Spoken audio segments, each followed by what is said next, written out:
Coríntios 11 e falou em 1 Timóteo capítulo 2. Paulo falou que a mulher não use de autoridade, né? Ela esteja calada. A mulher pode louvar, pode gritar amém, aleluia, glória a Deus. Ela não é para fechar a boca, né? Ela não pode abrir a boca com autoridade, ela não pode ter autoridade na igreja. O apóstolo Paulo estava falando isso em 1 Coríntios e 1 Timóteo. Agora, por que o apóstolo Paulo falou isso? Se nós pegarmos o apóstolo Paulo, em Atos 9, ele encontrou com Jesus. Ele disse, né? Quem és tu, Senhor? E aquela grande luz disse, eu sou Jesus a quem tu persegues. E a Bíblia diz que aquela luz, que é o Senhor Jesus, né, na sua forma celestial, conduziu Paulo para o deserto da Arábia e por 3 anos ali esteve entregando o evangelho para Paulo. Paulo voltou com tanta segurança que ele disse, né? Eu não fui ter com nenhum dos discípulos, recebi diretamente do Senhor. Todos que estão aqui creem nisso, né? Quem aqui não crê que Paulo recebeu diretamente do Senhor? Todo mundo. Todo mundo. Paulo disse, eu recebi diretamente do Senhor.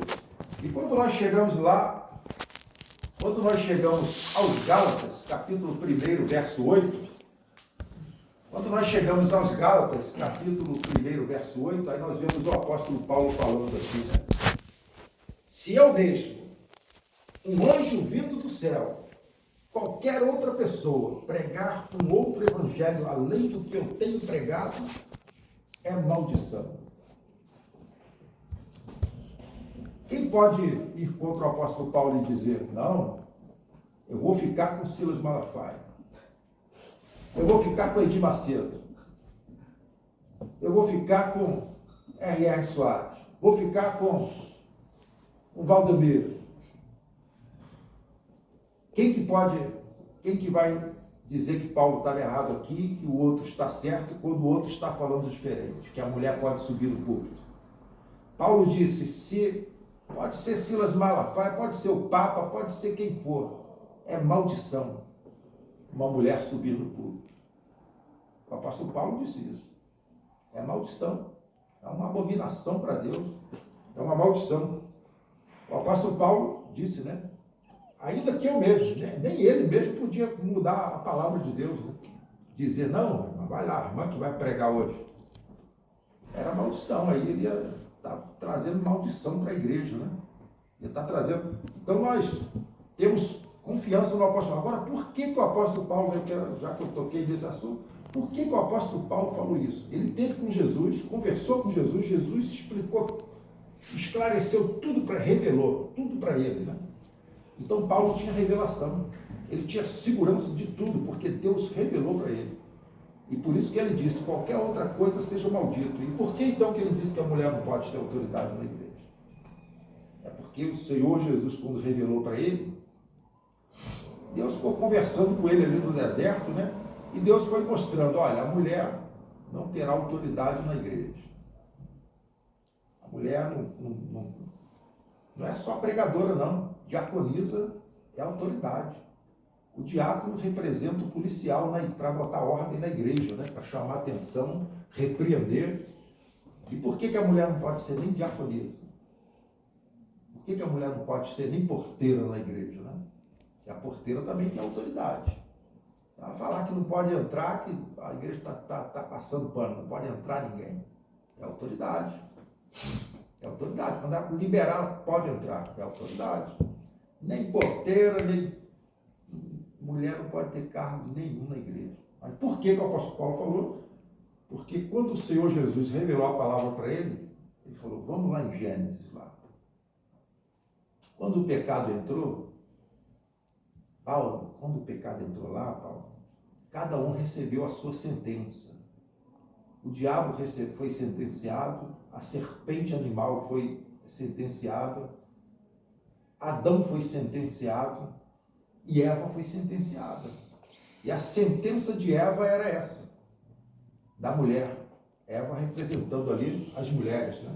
A sentença foi essa, que a mulher não terá autoridade sobre o homem. A última palavra será do homem.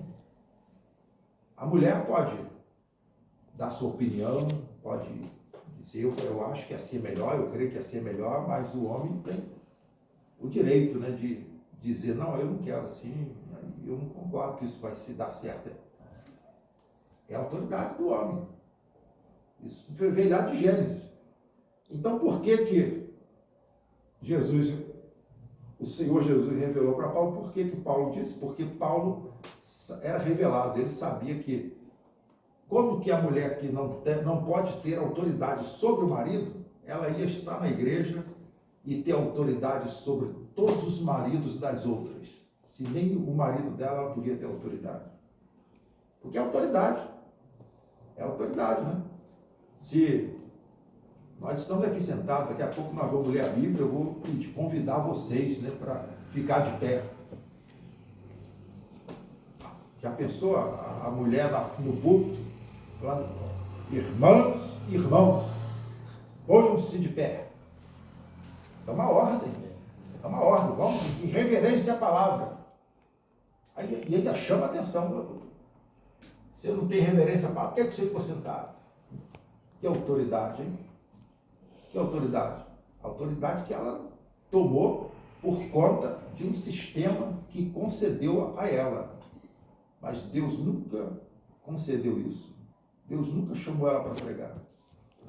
Deus nunca mandou ninguém botar uma mulher no púlpito. Os homens fizeram isso e as mulheres aceitaram, né? Elas até querem, né? Tem mulher que quer, tem mulher que gosta, né? Ela já quer mandar em casa e na igreja ela acha melhor ainda, que todo mundo está vendo que ela está mandando. Então, né, eu toquei nisso, então eu resolvi esclarecer para os irmãos ficarem cientes. Mas assim vai todo o restante da Bíblia, né? A Bíblia, ela foi interpretada por homens. E cada homem tem uma cabeça, né? Cada homem interpretou de uma maneira. Cada homem interpretou do seu jeito. Mas a Bíblia diz que a Bíblia não é de interpretação particular, né? É Deus revela a quem Ele quiser revelar. Ele quis revelar para o apóstolo Paulo. Quis. Mas ele não revelou para pastores daquele dia. Continuou aquelas igrejas erradas, permitindo as mulheres fazer aquelas coisas. Paulo veio com toda a autoridade, lá em 1 Coríntios 11, colocou a ceia em ordem, né? Olha, isso aqui não é para vir comer pão e vinho, não. O que você quer comer, coma na sua casa. Isso aqui representa o Calvário, o corpo de Cristo sendo moído. O vinho representa o sangue de Cristo sendo derramado, trazendo o Espírito, a vida para nós. Então nós vemos, né, que está escrito lá de que por não discernir o corpo, a palavra, muitos estão fracos, doentes e muitos até já partiram. Muitos já até partiram. Então nós vemos, né, que a palavra, né, Paulo veio e colocou a ordem em Coríntios. Mas vocês pensam que todos aceitaram? Não foram todos que aceitaram, não. Todos não aceitaram.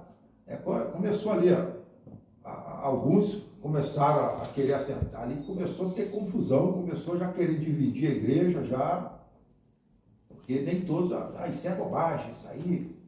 Então nem todos aceitaram. Quando Paulo falou da mulher pregadora, nem todos aceitaram lá e nem todos aceitam hoje.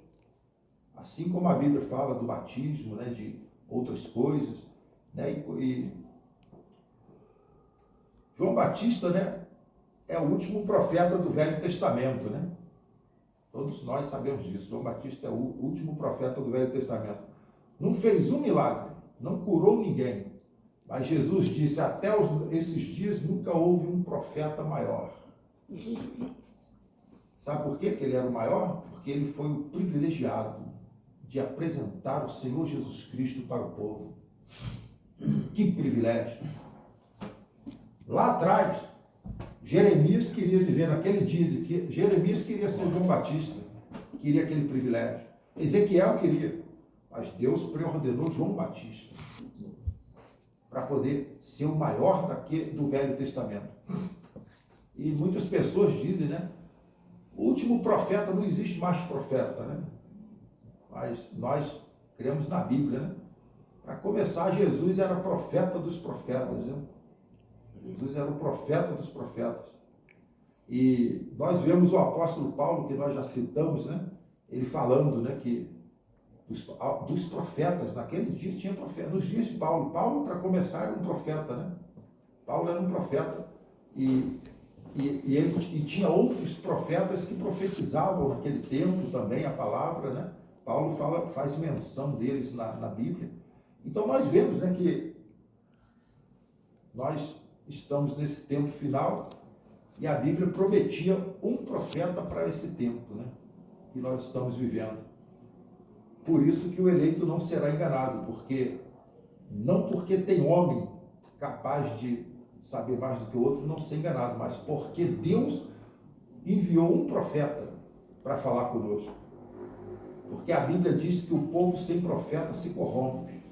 Se nós não tivéssemos recebido um profeta, nós não teríamos recebido galardão de profeta, né? Talvez muitas pessoas não entendam esse negócio de galardão de profeta, né? Eu já vi pessoas falando, teve um tempo que eu fiquei tentando entender, buscando também, e eu já vi muitas pessoas que não conseguem entender, né? Aquele que recebe o profeta na qualidade de profeta, né, ele recebe também o galardão de profeta, né? Porque o profeta, ele recebe a palavra. Amós 3,7 diz que Deus não faria nada sem revelar aos seus servos profetas. Então Deus, para trazer a preparação para o arrebatamento, para trazer a sua palavra, tinha que trazer através de um profeta. E aquele que recebe esse profeta, recebe o galardão, ou seja, recebe também o mesmo espírito do profeta. É o mesmo espírito. O mesmo espírito que estava em Elias era o mesmo que caiu em Eliseu. E nós que temos recebido o profeta, temos recebido também a qualidade, o galardão de profeta. Ou seja, Deus também pode nos mostrar a verdade. Deus nos mostrou através do profeta, nós recebemos, e agora Deus pode mostrar e abrindo, desenrolando mais para nós ainda. Tudo porque nós temos recebido o profeta. Então não tem como a pessoa receber a palavra desse tempo final e ir no arrebatamento sem receber o profeta.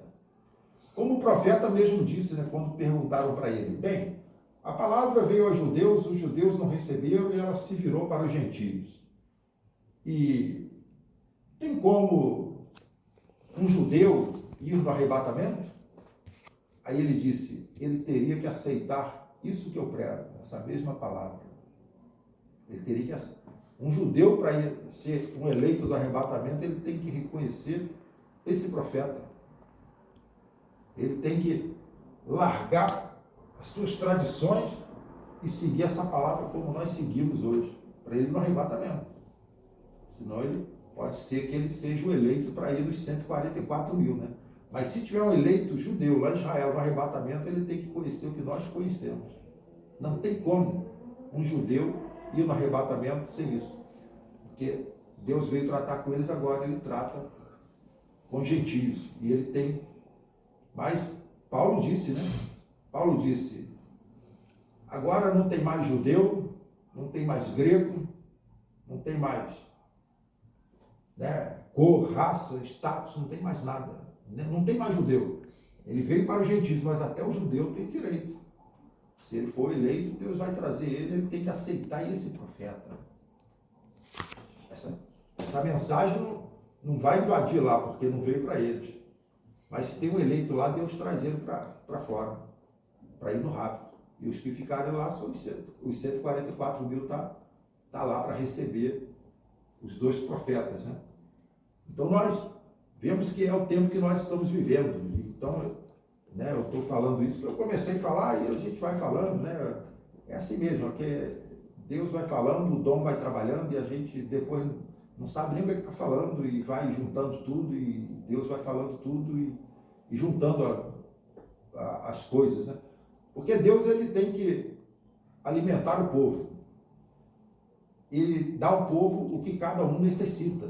E eu tenho falado muito isso, né, nos cultos, que quando a gente vai no hospital, a gente faz um exame ali de sangue, aquele check-up, né? Um precisa da vitamina B, mas o outro já não precisa da vitamina B. ele precisa de outra vitamina.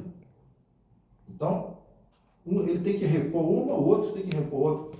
E Deus, ele repõe tudo. Então, Deus, ele sabe tudo, né? Nós estamos aqui, Deus sabe o que cada um de nós precisa. Verdade, amém. É por isso que às vezes a gente toma umas notas, né? E Deus começa a usar a gente para falar outras coisas, porque Deus sabe o que cada um necessita, Amém, né? Jesus. Então nós, não é porque nós premeditamos, né? E falamos, não, eu vou falar isso, isso e isso, mas a gente abre a boca e comecei a falar que não fica uma unha, que o eleito tem que esperar o último chegar para a gente ir embora, é o que foi o pensamento que me veio e rendeu isso tudo, né? Mas é porque Deus, ele não vai perder nenhum, né? E a gente tem que, cada um, receber o que precisa para se preparar, para sair daqui. Nós não estamos preparando. Nós vivemos nesse mundo, continuamos trabalhando, construindo, né? Estudando. Quem vai casar, continua preparando para casar. Mas vai chegar o último dia. Alguém não vai ter tempo de acabar a casa, alguém não vai ter tempo de acabar uma faculdade, alguém não vai ter tempo de casar, ou talvez não vai nem noivar. Alguém não vai ter tempo, porque o arrebatamento tem... Deus sabe o dia e a hora, né? Quando o último entrar, a porta fecha, né? E a gente vai embora. É uma grande espaçonave, né? E eu vou falar um pouquinho disso, né? Para nós, rapidamente, terminarmos. Eu quero falar sobre esse companheirismo no corpo de Cristo. Né? Eu quero falar um pouquinho rapidamente sobre isso. Companheirismo no corpo de Cristo.